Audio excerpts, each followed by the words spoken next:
বাংলাদেশে এখন কোনো সমস্যা নেই। বাংলাদেশের মানুষ এখন বেহেশতের সুখ অনুভব করতেছে।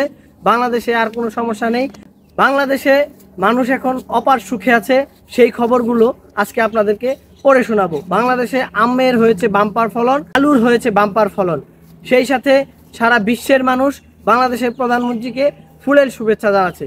সেই সাথে বাংলাদেশের এমপি সাকিব আল হাসান এবং হাতুড়ে সিংহের নেতৃত্বে বিশ্বকাপে বাংলাদেশ হারলেও সামনের বিশ্বকাপে ভালো রেজাল্ট করবে, সেই আশাবাদ ব্যক্ত করছি আমি ফটফট টিভির চেঙ্গুস আলী খান।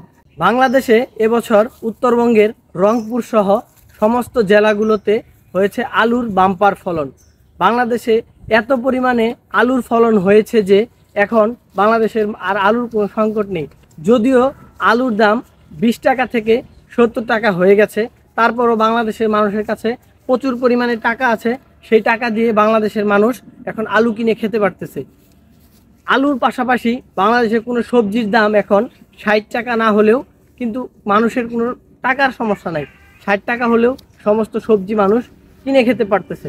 পাশাপাশি বাংলাদেশে এখন এবছর প্রচুর পরিমাণে আমের বাম্পার ফলন হয়েছে।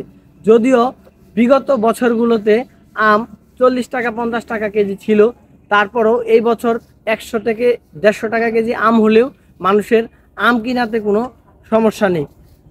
তারপরে আসি বাংলাদেশের উন্নয়নের খবরে।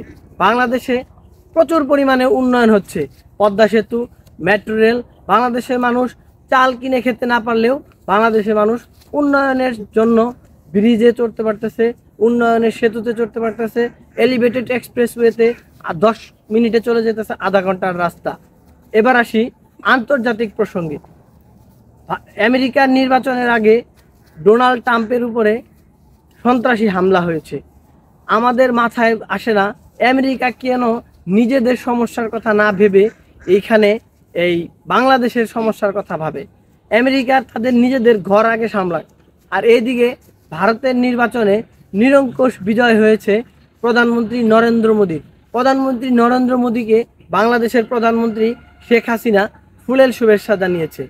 তাকে বাংলাদেশ থেকে অভ্যর্থনা জানানোর জন্য জানানো হয়েছে এবং বাংলাদেশে প্রধানমন্ত্রী তাদের দেশে গিয়েছে প্রধানমন্ত্রী নরেন্দ্র মোদীর শপথ গ্রহণ অনুষ্ঠানের দিন। এবার আসি খেলাধুলার প্রসঙ্গে। বাংলাদেশের আওয়ামী লীগ থেকে নমিনেশন নিয়ে এমপি হয়েছেন জনাব সাকিব আল হাসান, আর সংসদের হুইপ হয়েছেন মাশরাফি বিন মুর্তজা। সাকিব আল হাসান ফিটনেস না থাকলেও, খেলার ফর্মে না থাকলেও এমপি কোঠায় ঠিকই বাংলাদেশ দলে জায়গা করে নিয়েছেন।